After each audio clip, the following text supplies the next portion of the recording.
Grace and peace from God our Father and the Lord Jesus Christ. Welcome, welcome, one and all, to the next installment of our the table discussion. I am your host, Pastor Mark Avey. I'm grateful and thankful to the Lord to welcome you tonight as we share in this insightful discussion. We're going to do this is our Father's Day special edition.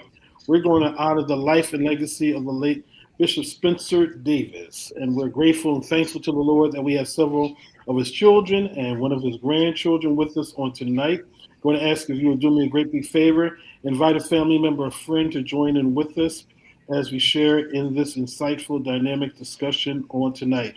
I'm thankful and grateful, and I'm excited about this discussion. We had a prep session on last week, and we learned some marvelous facts about this awesome man of God, and I'm praying that you'll be blessed and impacted as we share on tonight. So once again, my name is Pastor Mark Avery. I'm your host. This is At the Table. This is our special Father's Day edition, and we're going to honor the life and legacy of the late, great Bishop Spencer Davis. And once again, I want you to invite a family member or friend to join in with us on tonight. Hey, press that share button. Invite somebody to join in with us as we share in this discussion on tonight, as it were. At this time, we're going to ask our panelists to introduce themselves, and shortly thereafter, we're going to get started in this discussion. Once again, press that share button. Invite a family member or friend to join in with us on tonight in this discussion. All right? Let us know where you're watching and viewing from so that we can gratefully acknowledge you. So our panelists are going to come at this time, introduce themselves, tell us a little bit about their connection with Bishop Spencer Davis, and we're going to move forward. All right? Starting with the granddaughter who's here. All righty. We'll get her Hello, a chance everyone. to come back shortly. All right. Okay. I'm going to ask if Bishop Alvin Davis will go first, and then we're going to ask the Reverend CEO if she will come behind him, followed by the dynamic missionary Miranda, and then Ariel, you'll come last. All right, in that order. Thank you, Pastor Everett, and to all the listeners. I'm Alvin Davis. I'm the seventh son and the ninth child of Bishop Spencer Davis of 15 children. So I am also his successor. I was his assistant pastor, and here I am. I have two children myself, and you know we have these wonderful sisters on the phone with us, my siblings. So as I said, I'm number seven of the boys, 10 boys, and also five girls. So the total of 15 children altogether. So we do thank you. So that's the introduction of who I am. And we still carrying on the Highway Christian Church as well. We have assisted and we're doing what God called us to do. So we thank you again. So that's the introduction of Pastor Alvin Davis. Thank you.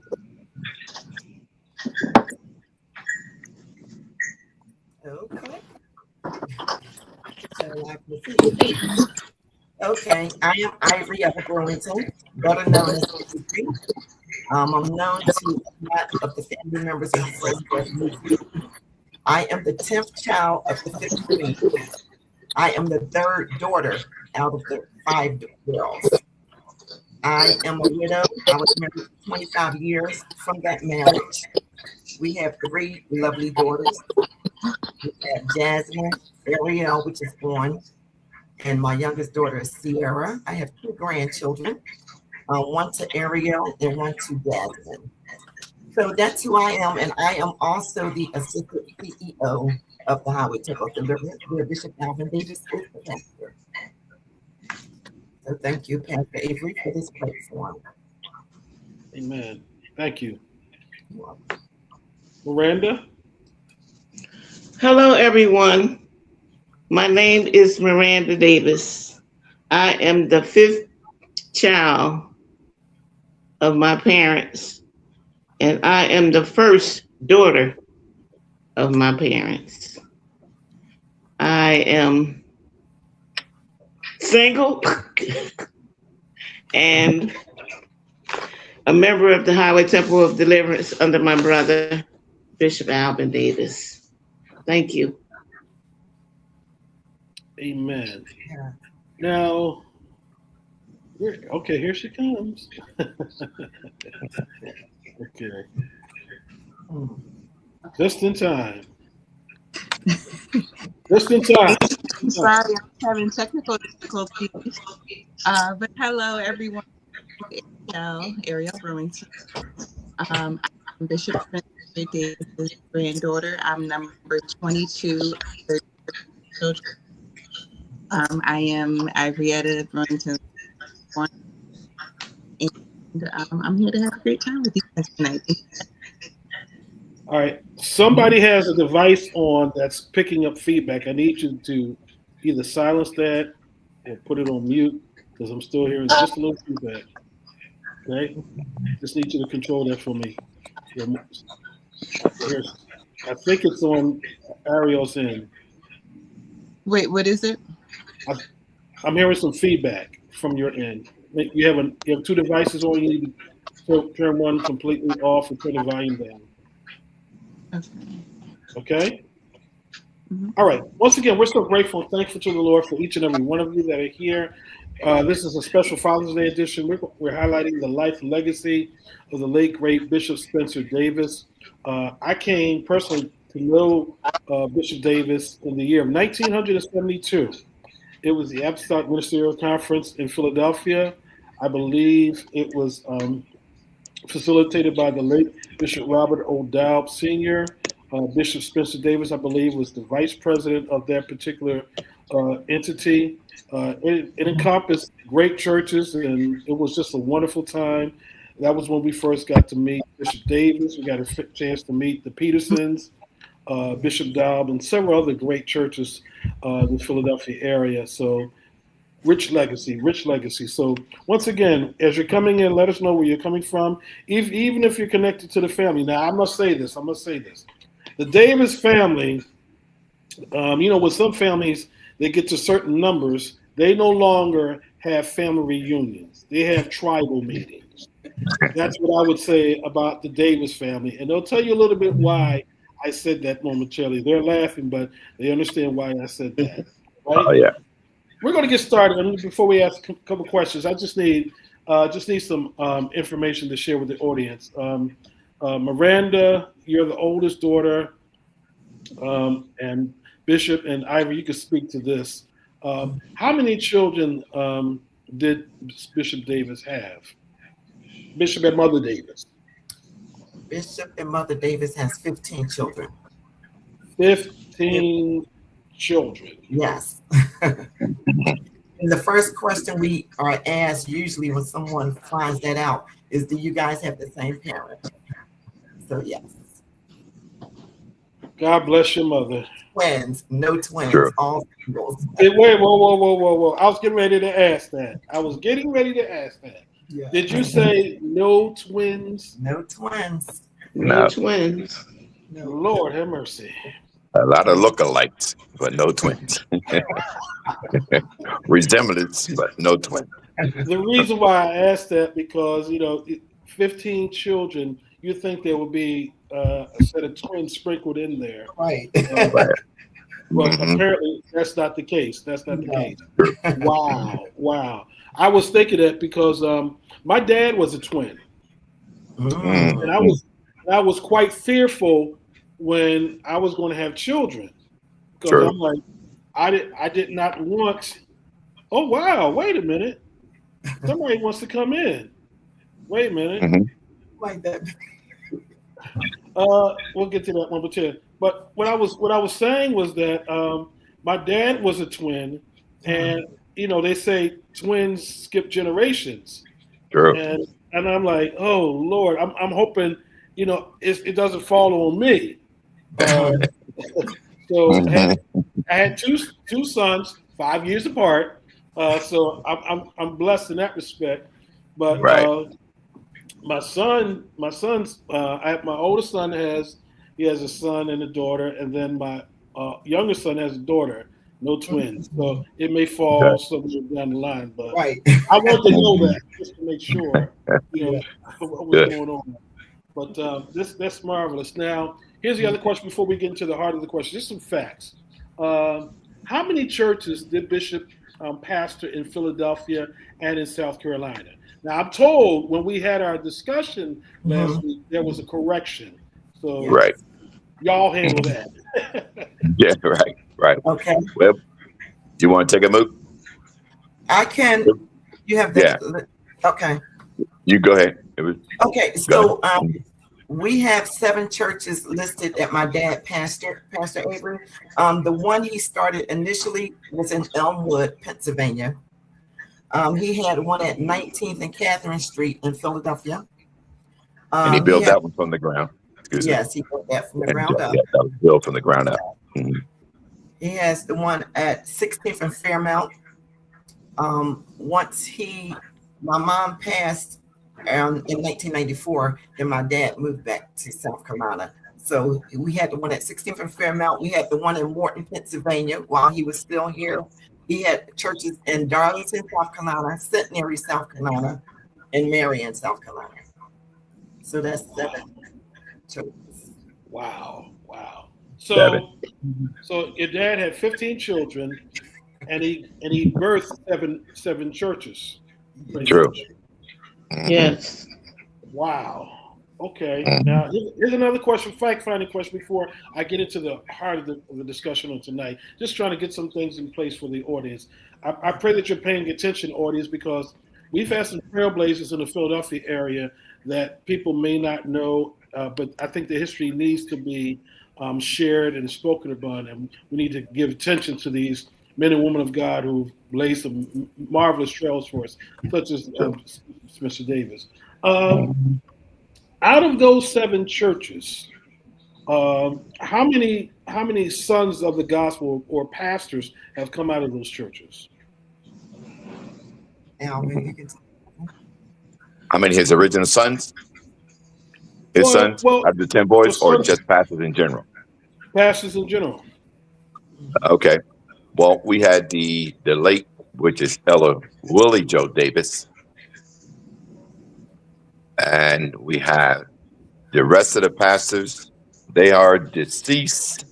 We only have maybe 2 to 3 that came out from underneath my father, which was Willie Davis, and it was also Willie Joe Davis. That was 2 different individuals there, but they had the same name.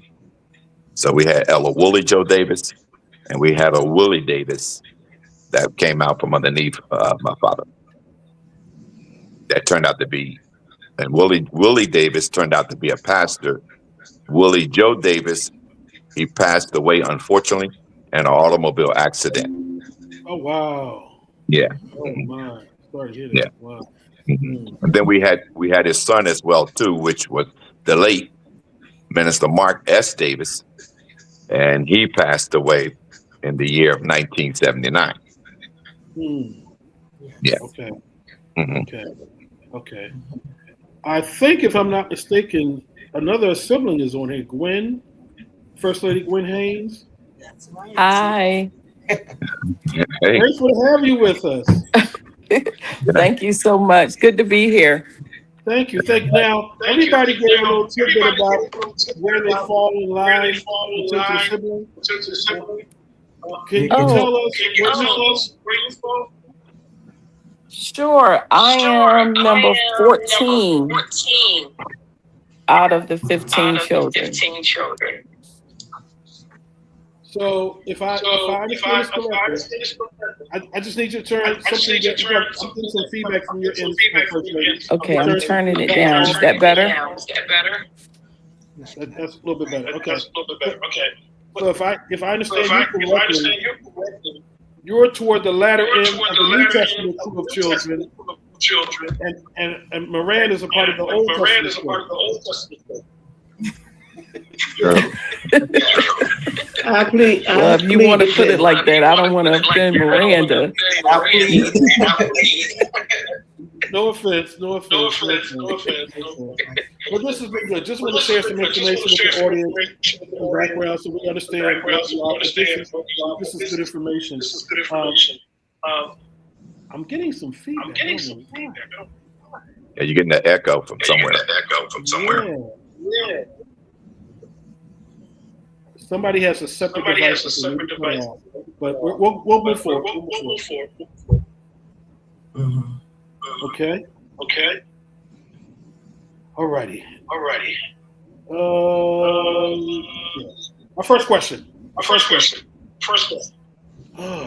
going to try to do this. We're going to get to this. Bishop Davis wore many hats: father, businessman, mentor, and leader. What do you believe was the common thread that connected all these roles together? Can you speak to that, Bishop? Miranda, and Isaac. Pastor David, Avery, I'm hearing a lot of feedback. Yeah, I can't understand the question. Feedback is coming in at.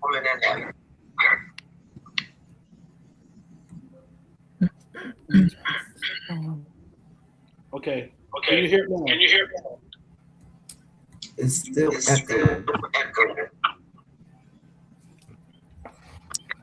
Can you tell where it's coming from, Elder? It seems to be coming through the entire stream. I don't know why. I just logged out and came back in. Can you hear me okay? I can hear you, but I'm trying to figure out something. Okay. Well, we'll be patient with you. You know, these technology stuff we have today. Can you all hear me? If you excuse me for 1 second, let me go try to check something out with my end, okay? Okay. Can you all hear me? Yes. Okay. Let me try that question again. Bishop wore many hats. Father, pastor, businessman, mentor, and leader. What was the common thread that allowed him to be able to navigate and wear those hats well?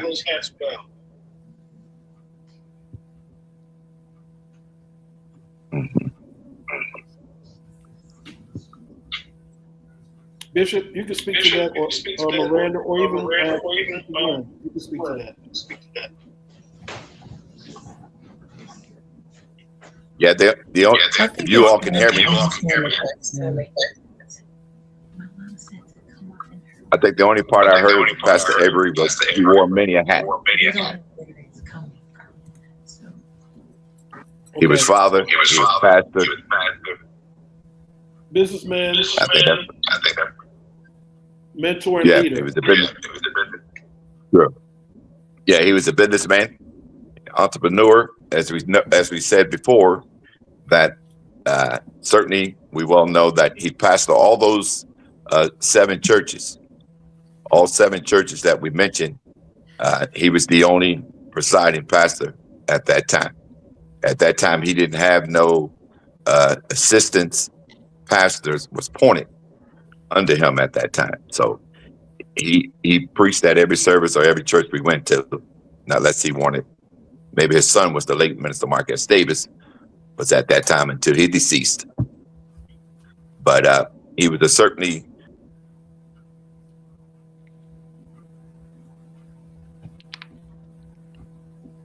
lost Alvin. Okay. Can you all hear me clearly? Yes. I think Alvin may have been the culprit, but it's okay. He'll come back shortly. All right. Let's speak to that once again. Miranda or even Gwen, can you speak to that? What allowed your father to wear those many hats and wear them well?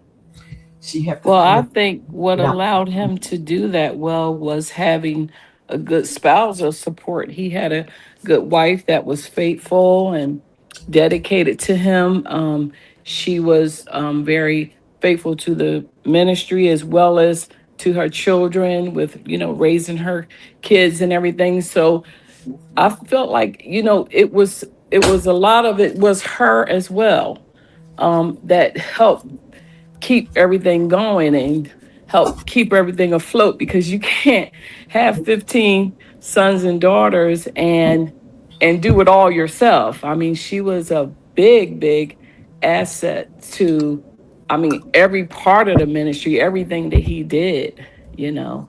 So I would attribute a lot of that to her and to the children too, because we were raised to be hard workers, to be entrepreneurs, you know, to just be strong and know how to be motivated and take care of ourselves in the absence of them. So I would say that a lot of the brothers helped with a lot of things, like, you know, any business that he had or whatever, they were a great part of it.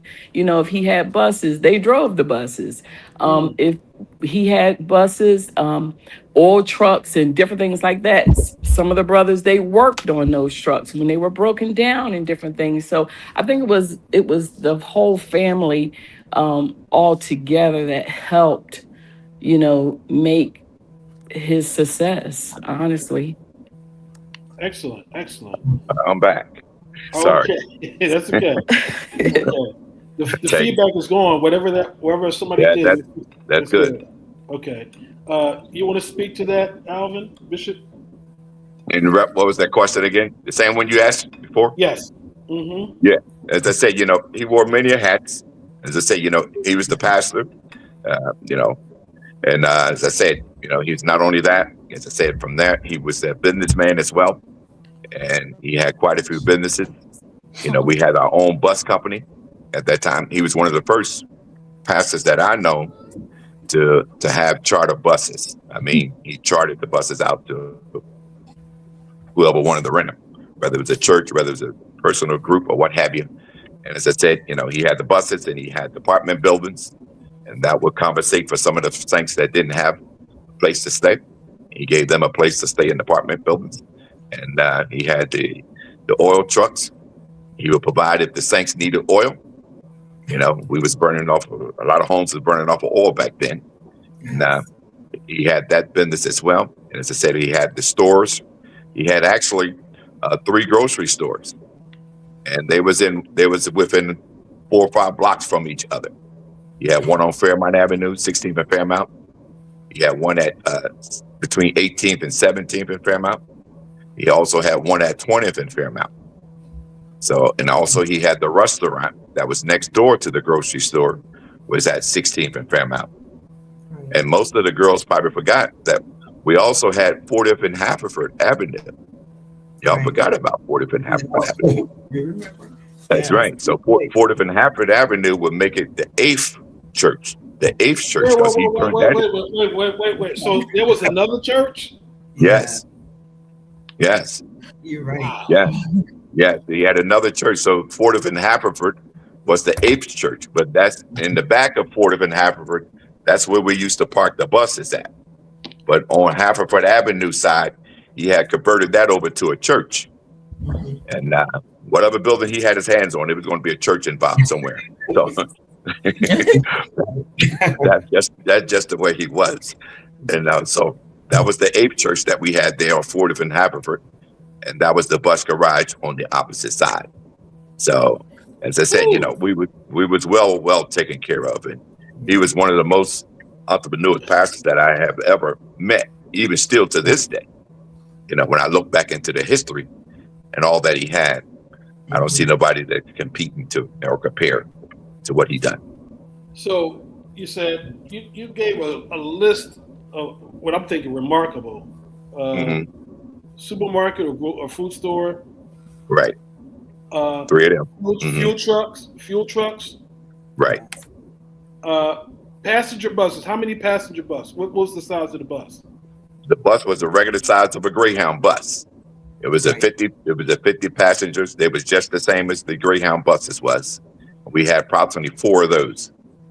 4 buses. Passenger buses. Correct. Full size passenger buses similar to a Greyhound. Full size bus. That's right. Full size. Okay. You mentioned also apartment buildings. Correct. Yeah. Oh my Lord. Yeah. Busy. He was busy. Yeah. I don't know how we got the 15 children in there, all that he had, but he worked it out. Well, yeah. Oh, good Lord.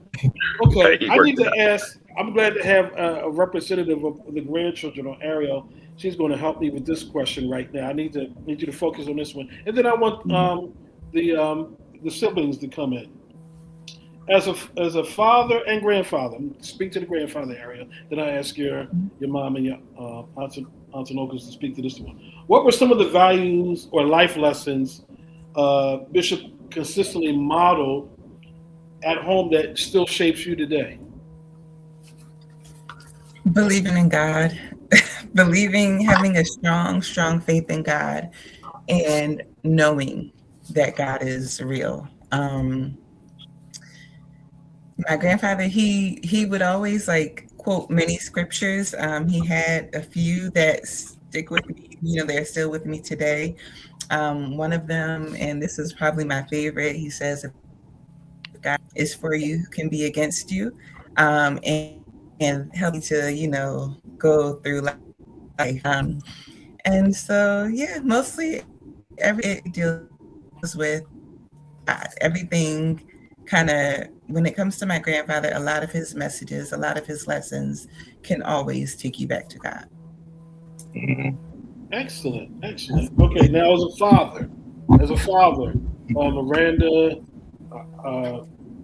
Ivory, and Bishop, what were some of the values or life lessons that he modeled at home that still shape you today? Okay, so for me, I would say pretty much on what Ariel was saying, everything pretty much was church. Once we would get out of school, pretty much on what Pastor Al was saying as far as him being an entrepreneur, he always had us out working, and he always taught us that no one's going to give you anything. He always had my brothers and us, the girls as well. We were taught to get out and work. We couldn't just lay up at home. After we turned a certain age, you better be out there trying to find a job, because he was not having it. He would call home whenever he wasn't around and just making sure everybody's where they're supposed to be, doing what they're supposed to do. Ivy at after school, go straight to the restaurant. So we were delayed in getting our homework done because we had to go wherever he sent us. So he always sent us out to go and work, whether it was for him or when we got of age and ready to move out or do whatever we were going to do in life. We had to be sure we had a job and making sure that it happened. So he instilled in us a whole lot of being faithful to what you're doing and just stay focused, and just make it happen for yourself. Don't rely on anyone to do anything for you. So when we come up against things, it's like we know what we have to do to get it done because we were already taught. And just looking at all 15 of us, we see in each other that we all have that instilled in us, every single one of the 15. All of them. They are all really hard workers. Yes. All of them. It's crazy. There's not a lazy Davis, apparently. Not at all. He didn't believe in that. They are some really hard workers. And as a grandchild, it amazes me. I'm not from that generation. I thank God, as a grandchild, our parents, they had to go through all of that hardship. They had to really, really work hard. And for us, it was not that complex. We had to go to church. Trust me, we went to church. I mean, I remember we had, back when we had church on Fairmont Ave, we would have Sunday services. We would have Joy Night on Friday nights. Like we were in church. But I thank God that, we didn't have to work as hard as our parents. Can you speak to that, Bishop? Yes. As Aubrey had said, he instilled a lot in us. And first of all, he instilled the fact that we made sure that we went to church. We had to be faithful. If you lived under his roof, you went to church. There's no question about it. And if you missed out for whatever reason, when he got back home, you have to have a good explanation why you wasn't attending at service that particular day. So he didn't give too much space, and he was a nonsense guy. He didn't play. I mean, he was straight up. He was nice. He treated us good, but he was very firm. Yeah, so he was very firm in his ways. So he didn't take just anything. So you had to be right, and you had to come straight with him. But as I said, when we was brought up, as Mookie said, working a lot. I mean, I think I was about 6 years old, 6 or 7 years old. You'd say, well, what can you do at 6? Well, at 6, we can go in the store, we can clean up, we can sweep, we can help stock the shelves. And he just had us working. We had to clean the buses after a bus trip come back. You had to clean the buses out, And one thing about my dad, all the time that he'd been around for the whole 88 years that he was alive, I have never, ever seen him wash his own car. I never seen him with a broom in his hand, but he was busy doing other things because he had enough children to do everything that he needed done. So as I said, he was just a firm, hard-working pastor. He would stay busy all the time. He was always on the go, but he always looked out for his children. That's one thing we can truly say. And he taught us well. As I said, all of us had to go to school. There's not one of us that didn't graduate from high school. He didn't tolerate that. You had to go to school and you had to graduate. As long as you graduated from high school, he was fine with that. But you had to go to school. All the boys had to go, all 10 of us. All the girls had to graduate, all 5 of them. So he was very firm for bringing us up and making us be independent. And that's what he taught me, gave us a hard work ethic at a young age. And all the children have that today. All the boys, they was always out doing something, working self-independent, working on a job or doing something. Nobody sat around. And he instilled all that in all of us. Here's a question. I'm sorry, Miranda. I didn't hear from you on that one. I'm sorry. Yes, I agree with my brother and my sister that we were hard workers, and I could tell by the way he raised us, even from my job, which I stayed there too long, and they always appreciated what I did and tell me how good a great worker I was. And I always think back to my dad, how he told us to be workers. And I remember years ago, he told me, don't be dependent, be independent. And that's what I am today, independent. I like that. Don't be dependent, be independent. I like that. That's true. I like that. That's a message for today. In many instances where you see people coming up, I'm not going to say generations, because I don't just see it in the generation under me, but I even see this when people my generation, they have a sense of entitlement, like somebody owes them something. Yes. True. So So true. that's good. That's good stuff right there. I have a question. How did Bishop balance ministry and entrepreneurship? Because I'm listening to what you all shared. He was just as busy in the pulpit as he was in the business sector. So how did he balance both? Speak to that.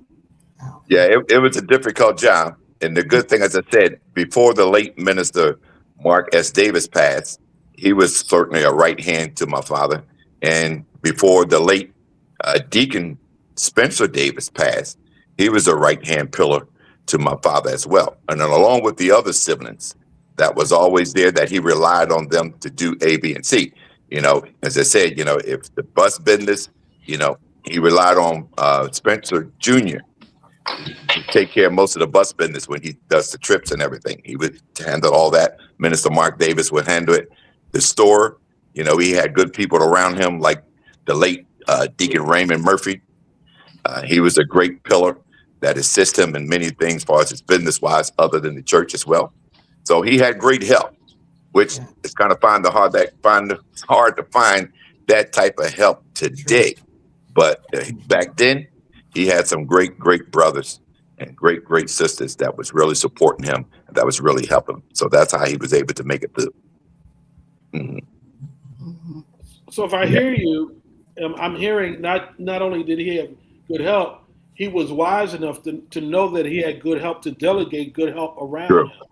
True. Because That's the truth. oftentimes, I think your sister just spoke to that, alluded to that earlier, First Mhm. Lady Gwen, that he was successful not in and of himself, but he Right. had support. He had a great support system at home Right. with your late mother. But I'm hearing Mhm. you say that even in terms of the business aspect and ministry, he was wise enough and smart enough to delegate responsibility to, True. let me say this, and please don't take this wrong, audience, No. to trusted people. That's True. true. Yes. True. He really did. And he Because really you did. can't trust everybody with responsibility. Mhm. You can't. You can't. You really can. And as I may give a shout out to, to the late Deacon Murphy, Raymond Murphy, his name is. Yes. Yes. I'm telling you, he was a great support to my father with the Backbone. store because he was a backbone to him. He was the right hand to him. And he ran the store, helped them out in the store. He did anything he asked them to do. I mean, they didn't give no feedback to him. If he asked them to do something, them brothers would jump right up and get it done and make sure they got it done. And that's what sort of he made it through good help that he had. Mhm. Now, And, would this be the Murphys that I know some Murphys from that used to, I remember some Murphys from Fort Memorial, and I think I met a Murphy at Deliverance Tabernacle Worship in Collindale. Would that be Well, that family? they would be related, but they are distant cousins to the late Raymond Murphy. He was affiliated with the Greater Bible Way, off of Callahill, Oh, okay. the Greater Bible Way Temple. Okay. Used to be Pastor Bishop Gibbs before Yes. Bishop Gibbs passed. Yes, that's the Murphy that we're talking Okay. about. 63rd Street. Yeah, correct. Gotcha. Right. Okay. Mhm. Okay. Yeah, that's the Murphy. Mhm. Oh, learn something new every day. Okay. Yeah, Okay. They was great people. Mhm. Okay. Let's talk about the father. Let's talk about the father aspect. And then you can speak to the grandfather aspect once again, Ariel. Many people knew Bishop Davis from the pulpit. Correct. You all knew him personally. What was he like behind the scenes? And I mean, this is not let's say this is not one of those crazy TV shows with a lot of drama and all that kind of stuff. This is not what this is all about. Just want to Right. know what was he like? Because I'm hearing he was so busy as a pastor, busy as a businessman. But what was he like as a dad, and what was he like as a grandfather? Mhm. I'll let Mook go. Okay, you want to go, Mom? Miranda. As far as a father, I adored my dad. I really adored him because I loved the way that he made things happen. I was still in high school, and my dad, I will say this without trying to offend.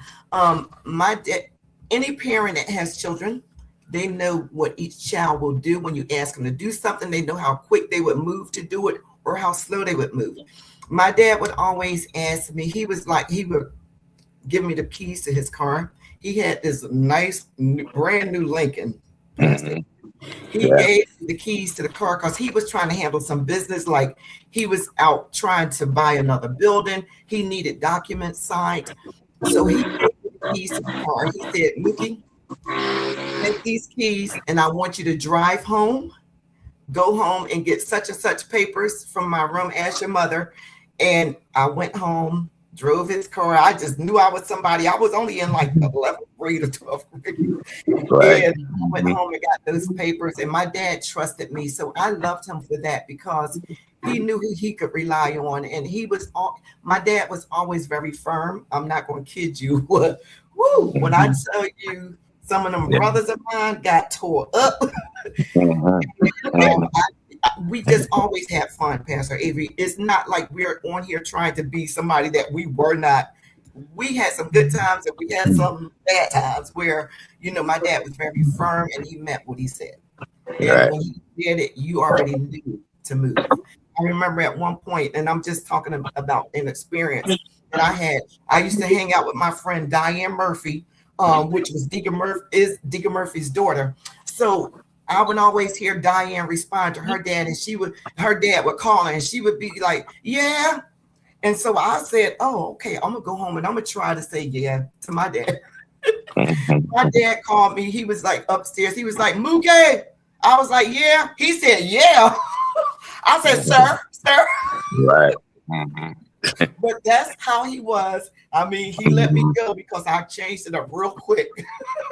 So I just wanted to say that I truly adored my dad, and I love the way that he raised us, him and my mom both together. And when I say a tremendous job, they did an awesome job, and I just appreciate them.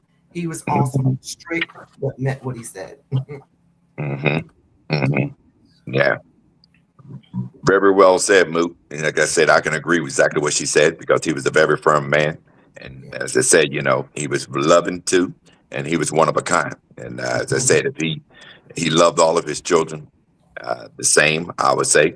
But as I say, I thank God for him teaching me and showing me the way, not only through church, but as a businessman. And I loved hanging around my father. When I got out of school, when he had to get out of high school, I used to catch the bus and go straight to the church because that's where everything was. You either were at the church, you was at the garage, you was somewhere, but you would go there and he'd take you wherever he wanted you, whatever he wanted you to do. But as I said, he was a very firm man, and he was very honest with his children. And as I said, he taught us very well. And that's what gave me the drive that I have today. It came from him because I've been with my father from the time of my birth until the time that he deceased. And I enjoyed that time. And I certainly miss him as of today, but he taught me a lot. And he always used to tell me, he said, "Alvin," he said, "you will have many instructors, but you would only have one father." And the reason why he said that, because he wanted to let me know that he had my back. Despite what everybody else said, he had your back. So that would always stick out with me. Yes. Miranda and First Lady Gwen. Yes, I agree with both of my siblings that he was firm, very strict, and he always, like Arietta said, we couldn't say yes or what when they called us. We had to say, "Sir." If he called us, we had to say, "Sir." And to give him an answer, we had to say, "Yes, sir," or "No, sir." And the same with my mother. We had to say, "Ma'am," when she called us, and we had to say, "Yes, ma'am," or "No, ma'am." That's how we responded to our parents. Yes. So, Yes. Hi, I agree with everything that's been said. I will say that Dad had a really good sense of humor. He liked to laugh and eat good food and was very funny. But at the same time, too, I agree with the rest of the siblings. He was very firm and always to the point or whatever. But, for the most part, he enjoyed his kids. He took pride in us. I remember when we used to go to like different churches where he had to preach and different things like that. He always honored his children and asked all 15 of his children to stand, or however many were there. He just took pride in that. He enjoyed that, and that's what I can think of right now. But he had just a good sense of humor. He was a good counselor too. I will say that about my dad too. I'm just trying to like think of things, and also too, I feel a little emotional, but he was a good person that you could talk to. He always had the right advice, and he just understood us. And I could go to him just about anything, and it was just always perfect. I mean, 9 times out of 10, if you listen, it would work out. If you didn't listen, I told you so. I told you you should have. So he was just a bundle of joy. And like the rest of the guys said, he was who he was, firm and different things like that. But he was a wonderful, just a person to know. He just was a good person to talk to. yeah. I see a comment from I guess this is a grandchild. As a grandfather, he was a bishop and loving to his grands. I'm the second oldest grand, and he loved each one of us the same. Yes. Would say to us, a grandbaby, no matter how old he was. That's true. Very Excellent. Yeah. Excellent. True. Ariel? Yeah, he loved those grandbabies. He would always take up for them, and he would say, "Don't mess with that grandbaby." And he would tell the grandbaby to come to him, and he would be just kissing the grandbabies a lot. Mhm. Yes, he really loved them. As a Yeah. granddaughter, I can agree with that perspective. I am a grandchild, so I got the grandchild treatment. So yeah, he was a very loving. I mean, yes, we experienced him being stern, but he was just serious with his word. But for me, especially in my adult life, when I spent most of my time with my grandfather, I laughed. I laughed a lot. He made a whole lot of jokes about me, like he just made me feel comfortable, happy, pleasant. He was helpful. When I used to stay with my grandfather for a few months. I stayed with him for like 6 months or so. And when living with him, he showed me who he was, and I got to see what my elders experienced, but again, from a grandchild's perspective. He would always, like I said, he would speak about God. He was very serious, but he was very playful. He welcomed me. He was a loving man, and he made sure you were good. He would always check on you. Like I remember one time, I wanted to cook like a can of something, and I could not get the can open. And so I called him. I'm like, Pop, I need your help. And so he comes in the kitchen. He's just fragile, an older man. And he grabs the big knife and starts jamming the can. And I'm like, oh my God. I was really worried. But he came in and he just took care of it. And he helped me. And I appreciate his love. I appreciate what he gave to me. It was necessary and special. Amen. Amen. Amen. Now, I have a question. Now, this is not part of my script for tonight, but I've heard something, and it's stimulated a consciousness and awareness, and I need some clarification on this. I've heard Mook, and I'm like, okay, who is Mook? And because I'm like, okay, so I'm thinking it's got to be a nickname. Yes, it is. For somebody in the family. Now, my first question is this: did all the children have nicknames? Yes, Pretty much. No. most. Most did. Not all. Okay. Yeah, not okay. all. Which did? Okay. Let me ask this then. Since y'all put it out there, let me ask this. Okay. Bishop, what was your nickname? I'm one of the ones that didn't have one. He didn't have Okay, one. you had Grace. You had True. Grace. That's it. Was given to you. That was good. Mercy, I'm sorry. Mercy was there. Grace was free. True. Truly said. Okay. Yeah. Now, Miranda, Ivory, and Gwen, I need you all to say something to me. Okay. What if you had nicknames? What were they? My nickname was Cat. Okay. My nickname was Mookie and is Mookie. So you're the one. Okay. Yes. First Lady Gwen. Unfortunately, I didn't have one. It was just always Gwen or Gap. Okay. So, Yeah, right. Ariel, did any of the grandchildren have nicknames? I don't know. I did not have a nickname. I don't know too many that. I can't think of anyone that had a nickname. Okay, I just wanted to get that clarification because you have big families. You just that happens quite a bit, but it's okay. It's okay. True. It's Mhm. okay. All right, we've spoken about somewhat of the pastoral role to some degree, but I want to get to that before we get ready to wrap up. Audience, I thank you so much for joining us tonight. I see Minister Beverly Scott from True Word. God bless you. Diane Murphy Atkins. God bless you for joining us on tonight. Pamela Murphy. Murphys are popping up here. Oh, pretty yeah. soon. Oh, yeah. Good people. Wilhelmina Graham. Okay. Yeah. Amber Murphy. All right. Lee, I see you. God bless you. Thank you for joining us. Luigi Murphy. Yes. Deidre Hester. hmm Okay. Your youngest daughter is on Ivory. Sierra. God bless you. Pastor Calvin Wiley. Oh, my friend Pastor Paul Talbot from Virginia. God bless you. Barb Hand. Brooke Haynes. Velma Rose. Cherie Hayes. Those are some of the names I'm seeing pop up. Nice. All right. Here's a question.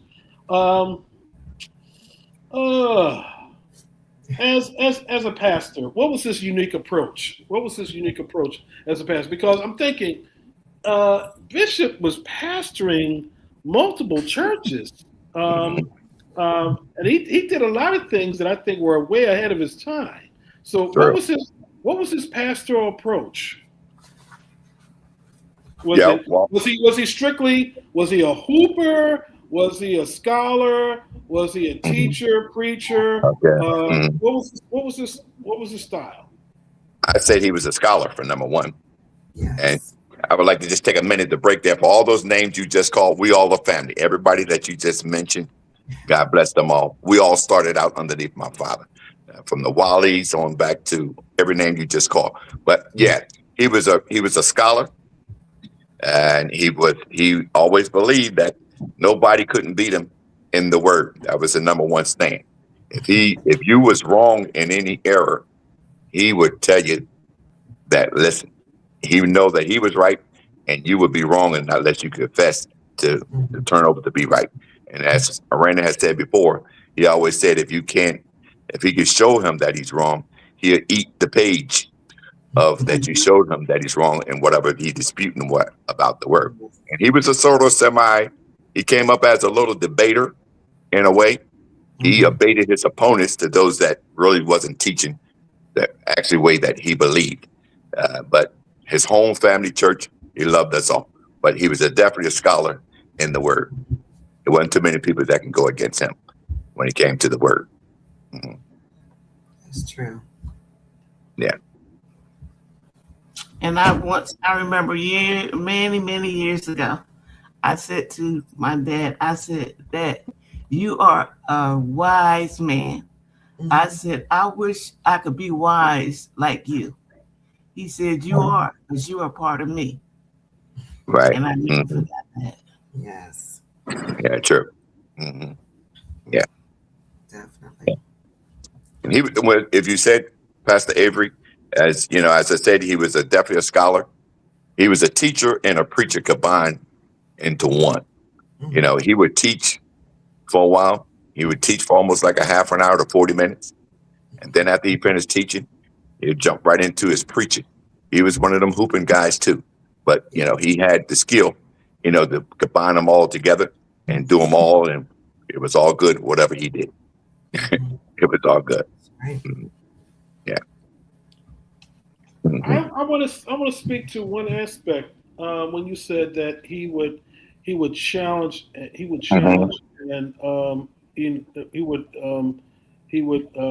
debate some degree. I'm you know, this is 2026. Correct.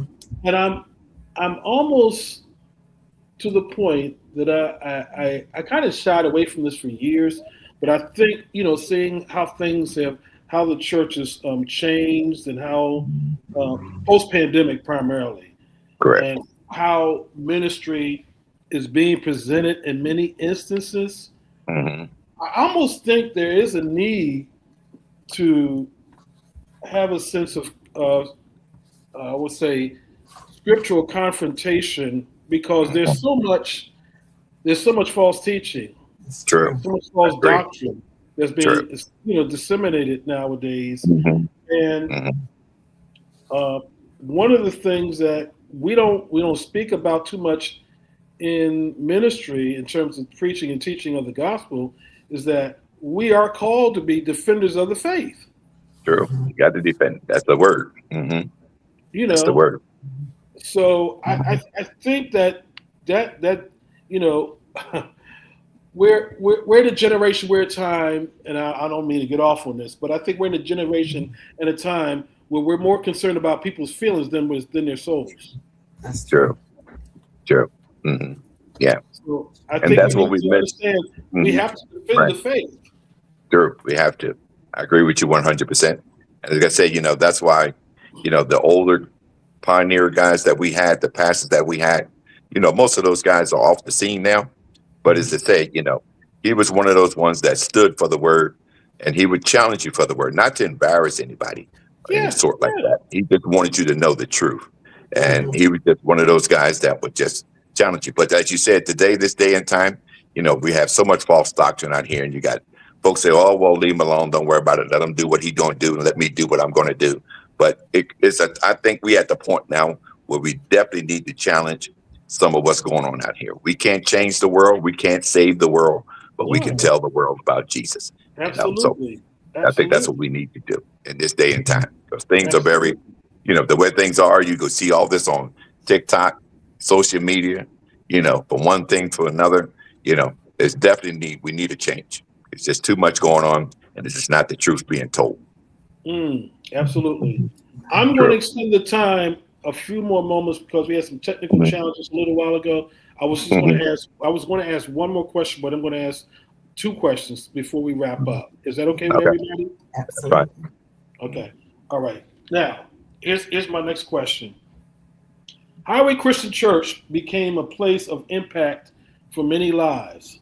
Mhm. What do you believe made Bishop Davis's pastoral approach effective in reaching people, given the fact that he pastored in Fairmont in Philly, and he also pastored simultaneously in Morton, Delaware County. He pastored in Philadelphia County and Delaware County at the same time, and then when he moved to South Carolina, from I'm told, he pastored several churches there. So, what made his ministry effective in reaching people? I think he believed in what he taught and what he read from the Bible. He was stood on it 100%. And I think the way he presented it to the people that a babe would be able to understand, he didn't complicate nothing.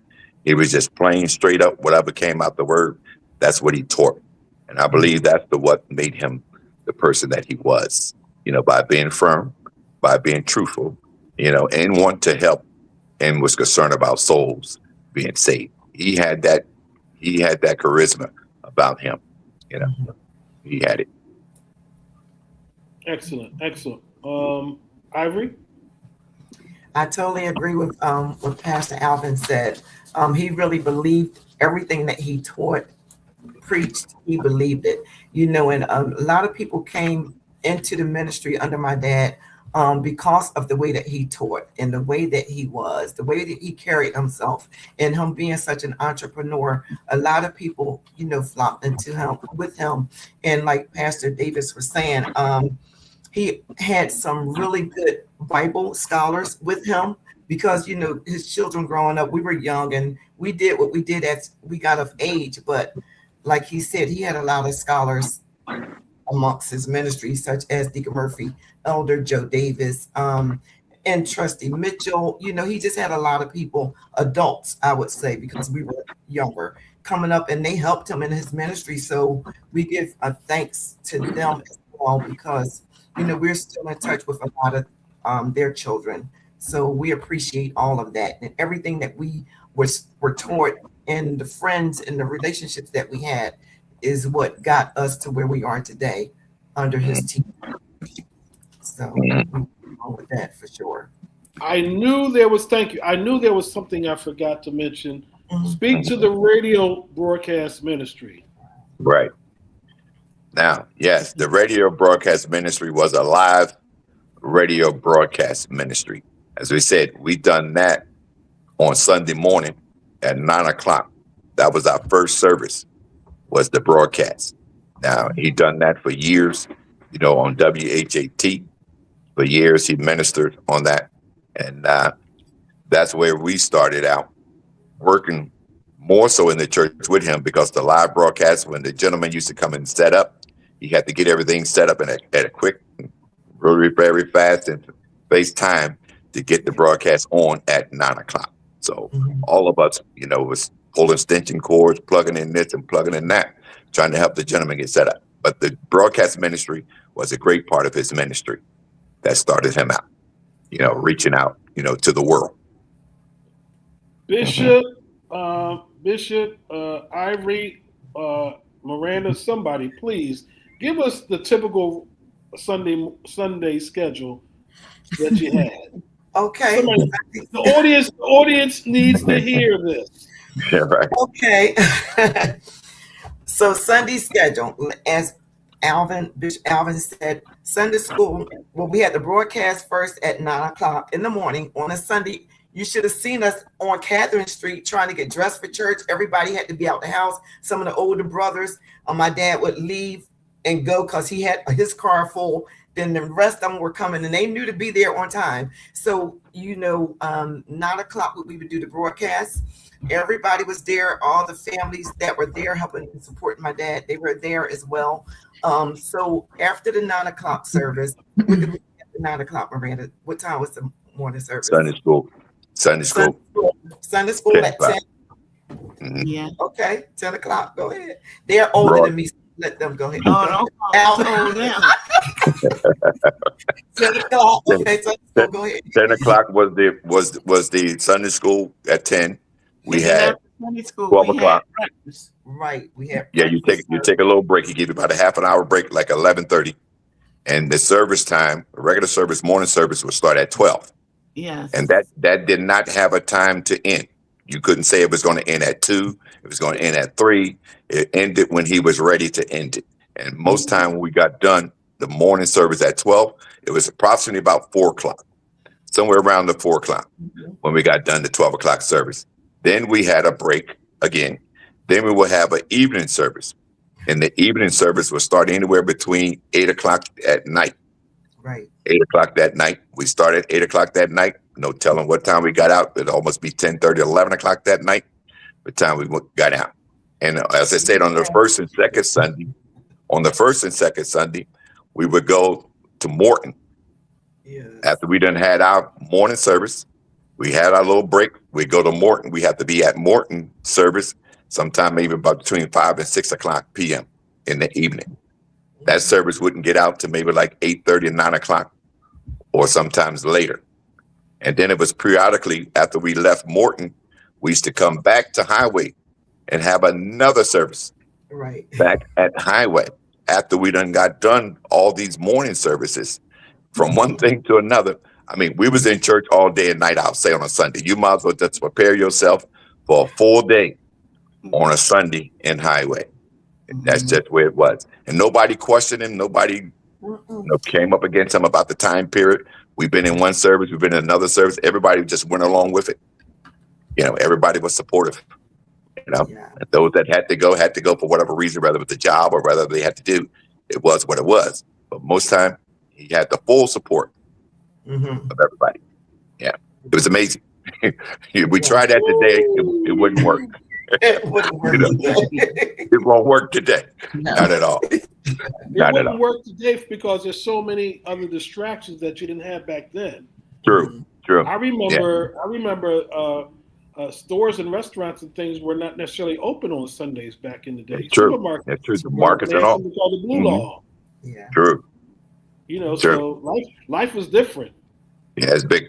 It's it. Totally different. But I It wanted is. the audience to hear that marathon pace of Sunday that you all went through. So wow. Woo. It was something.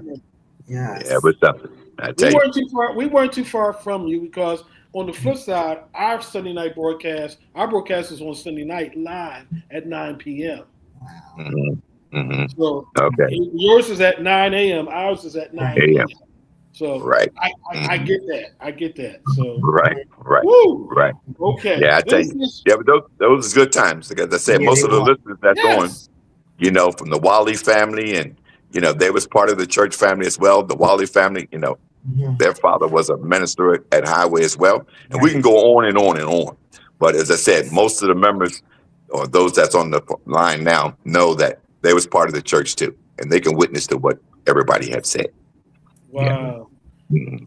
I have one more question, ladies and gentlemen. Thank you so much. This has been beautiful. I pray that you've received some wonderful instructions on tonight, some wonderful things to share. Each of our panelists are going to get ready to come in and chime in and help us wrap this up. And I thank the Lord for just having the opportunity to sit with this awesome family and glean from them and the life of their father, the late great Bishop Spencer Davis. Like I said, many in the Philadelphia area don't know, especially certain generations, don't know about the spiritual giants and pioneers that we had back in the day that made an indelible impression upon our lives. And I wanted to give space to take the time to honor this great, awesome man of God, who was also he worked closely with my former, my father in the gospel, the late African Bishop Furman M. Jones.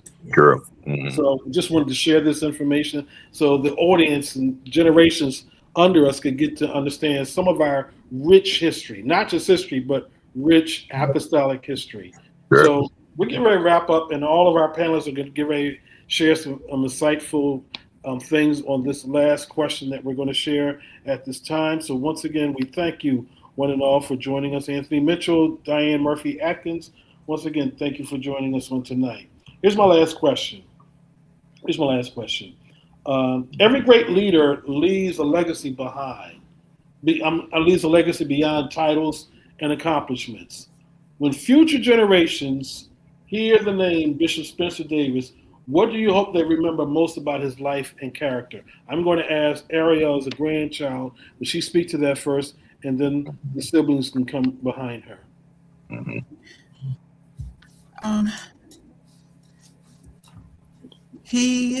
What I remember and within his legacy will be what he created. His strong belief in his own power, and his family's own power to be able to do for themselves, to be able to, if my grandfather thing relating to like his like entrepreneurship, it was to just like go after it and go hard and do it all. It seems like he did everything. So his legacy leaves behind knowing that you can do it. And with a strong faith in God, it's all possible. Excellent. Any one of the siblings can come in. Mine would be quick. Mine would be faith that he had. Believe it in God, no matter what you go through, knowing that God is able, not in some things, but all things. I think many message that I heard my father preach, I think he preached the most was God is able. And that's the great legacy that I would take for the rest of my life. The faith that he had, the courage that he had, the belief that he had in God, and the belief that he had in his family and to all those that was part of the church family. Excellent. I agree with that he's always would say he's holding that God is able. And I remember way back when one time he preached a message and he said, how long will you sleep and when will you wake up?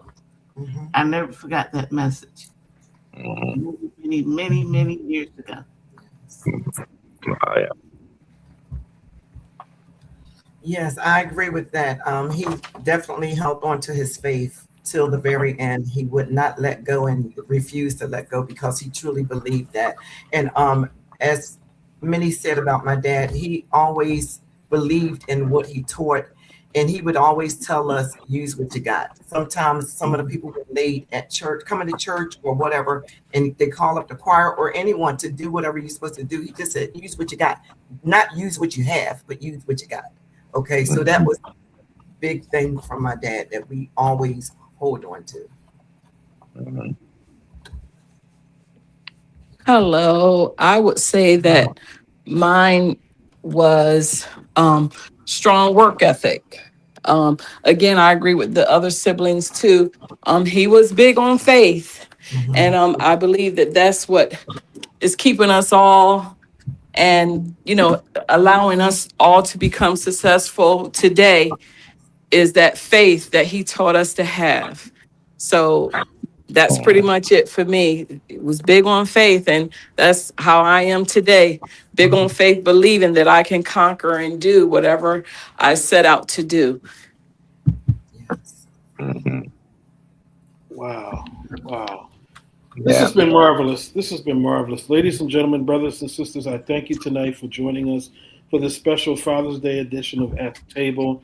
We've honored the life and legacy of the late, great Bishop Spencer Davis, a man ahead of his time, a Renaissance apostolic leader, not just a leader in the religious or spiritual sense, but a businessman, an entrepreneur who not only took care of his family, but he raised his family well and just dropped some nuggets and taught them by example, by precept, how to be great for God and great for just in terms of business aspect. I've heard some things that are just remarkable. Some things I did not know, but I'm grateful that I had this time to share with this wonderful family in terms of what their father meant to them and what he meant to so many people.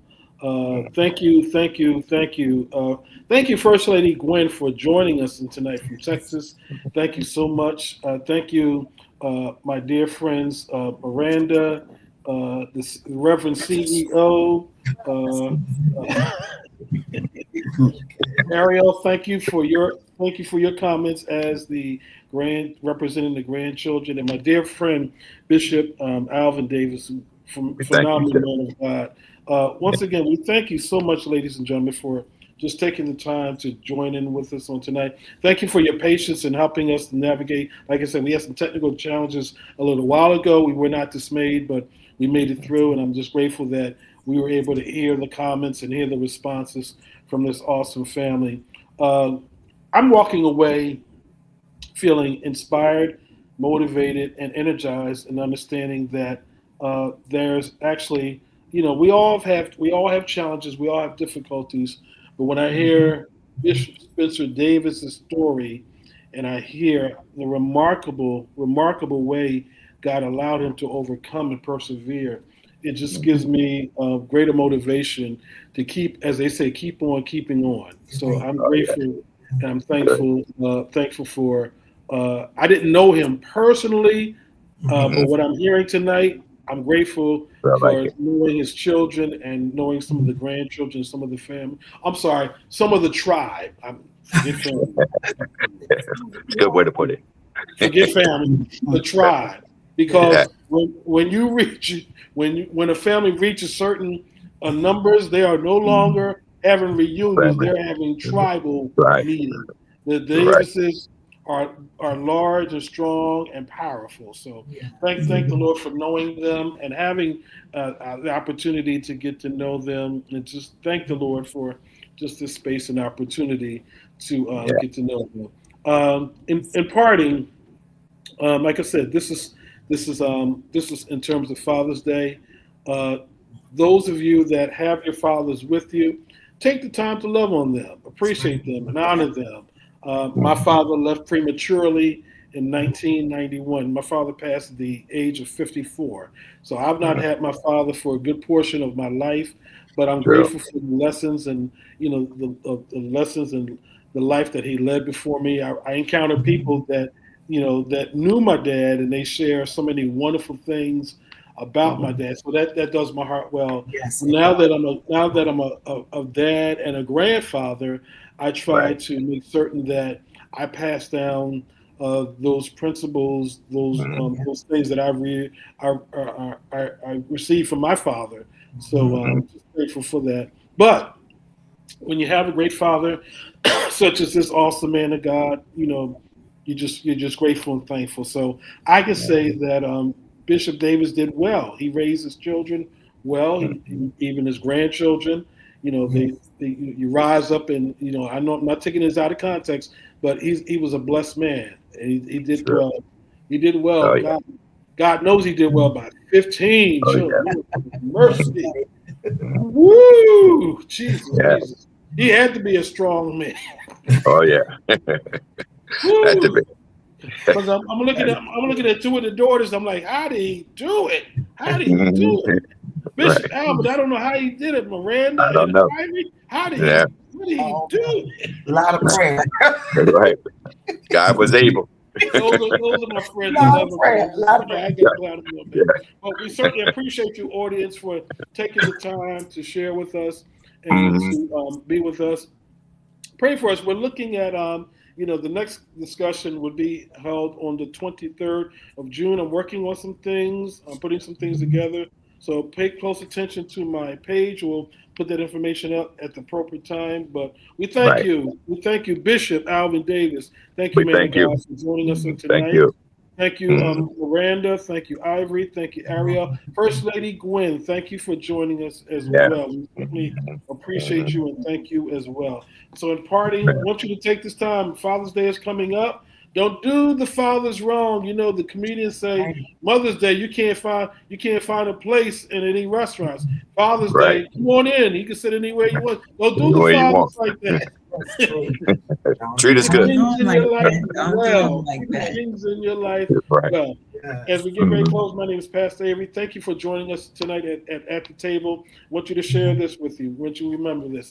Life is great because God is good. God bless you until we meet again. Audience, panelists, stay God right where bless you are. God bless you.